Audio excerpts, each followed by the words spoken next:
Welcome back. Today we're going to be talking about what your business is worth and why it may not actually be worth as much as you think it is. So I want you to stay tuned all the way to the end where I'm going to tell you generally, just in general figures, what most businesses actually sell for. Okay, to start things off, the more a business can run itself, the more valuable a business will be, and it will sell for that much more money. Now, I've talked about this in other videos before. You can search and find those, but your business has to be able to run without you in it. If your business can run without you in it, if you have put the proper people in place, taken the steps ahead of time before you sell your business to help it run as much as it can by itself with managers and other people in place, it's going to be worth much more than it would if you are the one solo key person that makes that business run. Generally, you're going to open up your buyer pool to a much wider range of people, and you'll open it up to the two types of buyers that there are. There's the buyers that want to be active owners in the business, and there's the buyers that want to be passive owners in the business. So when the business can run itself or just have minimal input from you as the owner, you open it up to both of those types of buyers, thus making your business sell for much more money. Okay, so let's talk about valuations. That's what we in the industry call what your business is worth or what we're going to sell it for. So a business valuation is just that. It's a very close look of all sorts of factors, primarily financials, but some other things as well, as what we feel the value of your business would be, what we feel your business would sell for on the open market. Now, there's many types of valuations that you can use. There's different methods that you can use to come up with the valuation. And some of those include comparable sales. So what other businesses similar to yours in your area have sold for in the previous few years. That's a good indicator of what things may sell for now. Now, of course, there's factors outside of the control. Economy could change. Maybe the business is in much more demand now, or it's much less demand now. That will dictate how that comparable sale works. But generally, that's one way to value a business, is to look at other sales of businesses that are similar to yours and what they've sold for in the past. Now, there's also what we call rules of thumb. So each industry has a rule of thumb associated with it.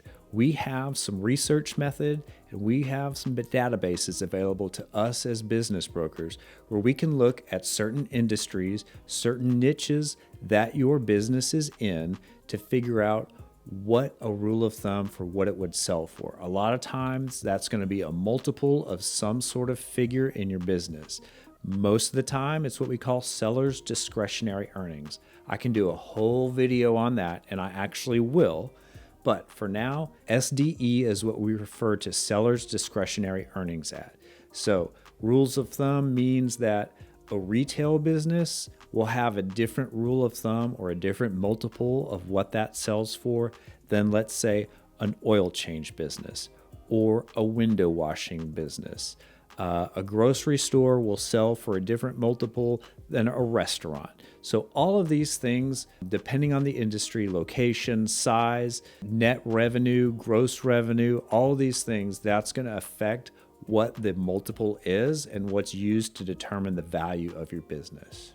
Okay, so let's quickly talk about seller's discretionary earnings. I mentioned that earlier in the video, and let me give a quick definition of that for you.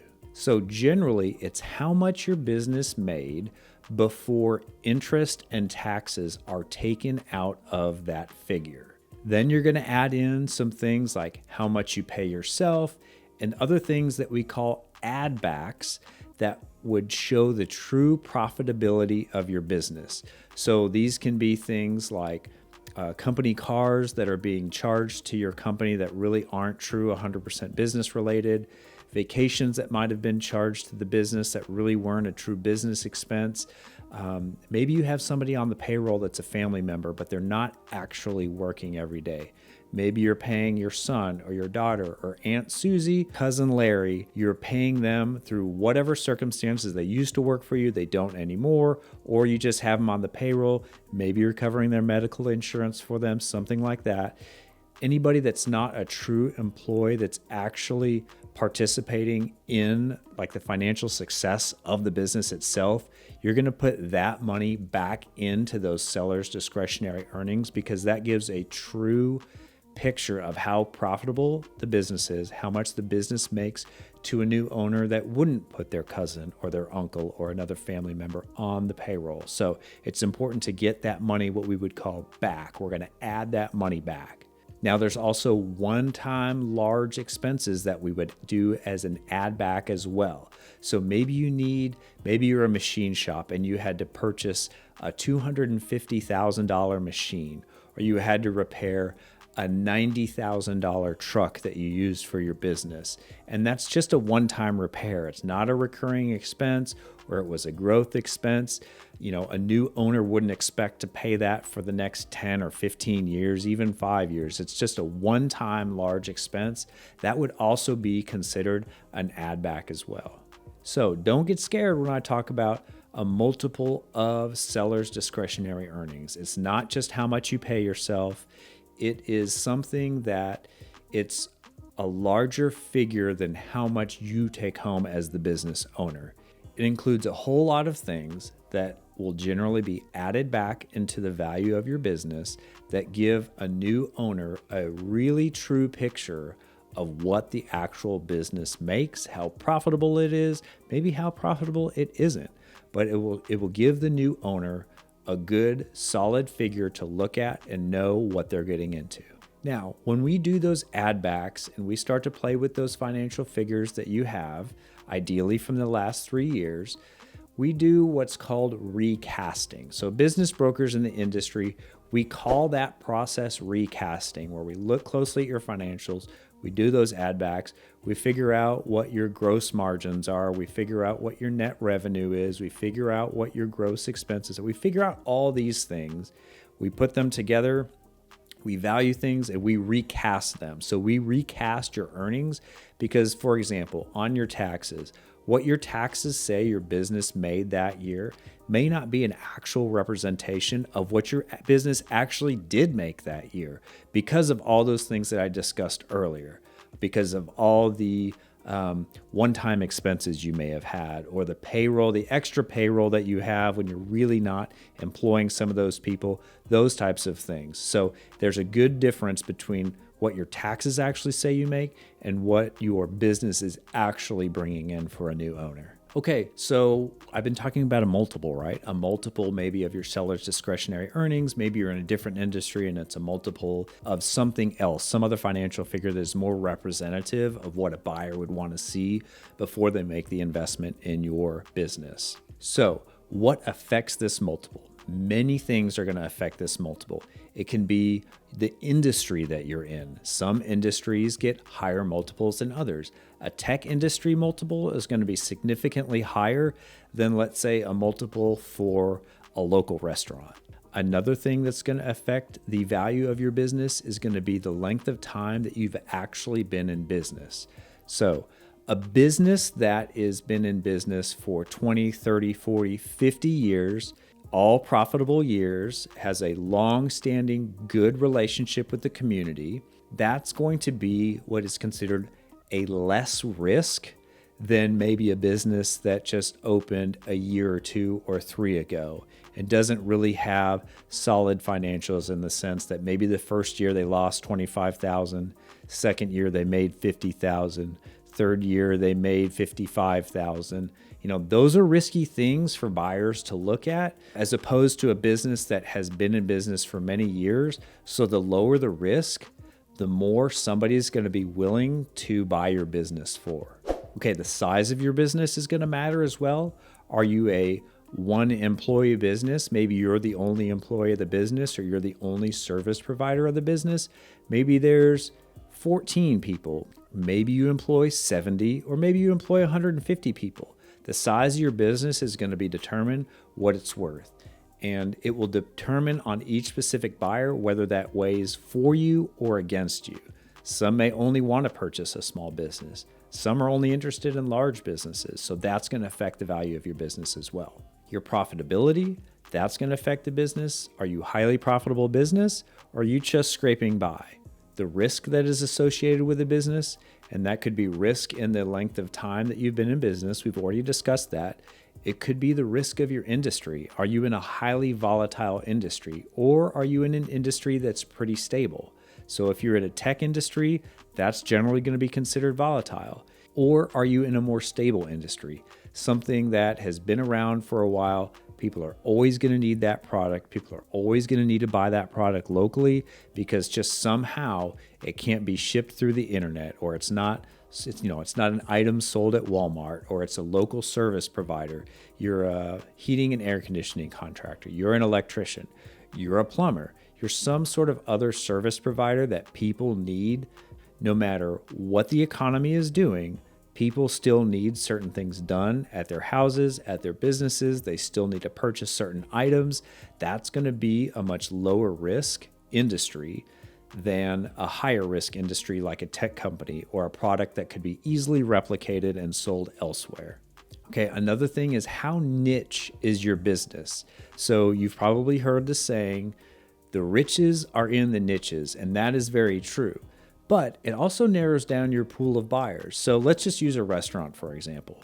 You're going to have more buyers of a hamburger restaurant that sells more simple things with more readily available foods like, beef patties, potatoes, garden salads, those types of things, versus, let's say, a sushi restaurant. A sushi restaurant relies on fresh shipments of produce, fresh shipments of fish from overseas, ideally Japan. Those shipments take a long time to get over. If something happens in Japan, that may affect the fresh fish industry there. And when that happens, it's going to affect the business here in the United States or wherever you're located. So there's some risk associated with how niche your business may or may not be as well. And that will either increase your pool of buyers or it'll decrease your pool of buyers. Okay, and one last thing that really does affect the value of a business is what we call customer concentration. Do you have a lot of customers for your business, or do you have just a few really big customers? Maybe you have a customer that is like 70% of your business. Maybe you're a welder and you run a welding shop and you have 8 welders that work for you. 70% of your business may come from one oil company, or it may come from one industrial company. When you start to get into the 50, 60, 70% range of how much your business comes from one individual or one company, you start to get a very, very high customer concentration, and that is not looked on highly by buyers. That's a huge risk. If that business, that's your biggest customer, goes out of business for some reason, if a relationship sours, if the business sells and they don't want to deal with you as the new owner for whatever reason, that's a huge loss to the new owner of your business. So the more customers you have that don't make up huge portions of your business, the better you are when going to sell it and the higher you're going to be able to sell your business for. Okay, another question I get asked frequently is people will come to me and they'll say, hey, I would like to sell my business to a private equity firm. So what private equity firm, we often refer to it as P&E or PE firm. That's a big firm. It's a big group of people that have pooled money together, and they're asking this company or this firm to go buy entire portions of businesses or partial portions of businesses to invest their money and give them back money in return. P&E firms, these private equity firms, generally only get interested in businesses that profit, like net profit every year, cash flow, what the business puts in their pocket at the end of the year, at $800,000, $900,000, $1 million a year. That's when they start to get interested. Now, there may be some highly profitable companies that take home $200,000, $300,000, $400,000, $600,000 a year, and those are great profitable businesses. But you have to understand, these private equity firms, it costs them the same amount of money to do the due diligence on a small business that makes $500,000 a year as it does a larger business that makes $1.5, $2, $4, $7, $10 million a year. So they feel that their time is best spent looking at the larger businesses that make more money for their clients. Okay, now it's time for the bonus that I promised you earlier. Okay, so we have discussed what a multiple is. We know what sellers' discretionary earnings are, but stand by for a video. I'll explain that in much greater detail at a later time. What do most businesses sell for? There's so many variables. There's so many factors that come into play. I hate to even say these figures, but generally on a very, very large scale across a bunch of businesses, across a bunch of transactions that I've been involved in, generally I will see businesses that have revenue of 5 million and under a year, just gross revenue, 5 million and under a year, generally are going to sell 2 to 3.5 times sellers' discretionary earnings. Again, that's such a loose figure. It could be 2, it could be 1, it could be 4.5. There's so many things that go into it, but across the whole spectrum of things that I've seen, generally, most businesses, they're going to sell for that 2 to 3.5 times of sellers' discretionary earnings. All right, thank you for listening today. My name is Stephen Remy with Maverick Business Advisors. I can be reached on my cell phone at 972-369-4156. Or I can be reached on my email at steven@txmaverick.com. Until next time, stay Maverick.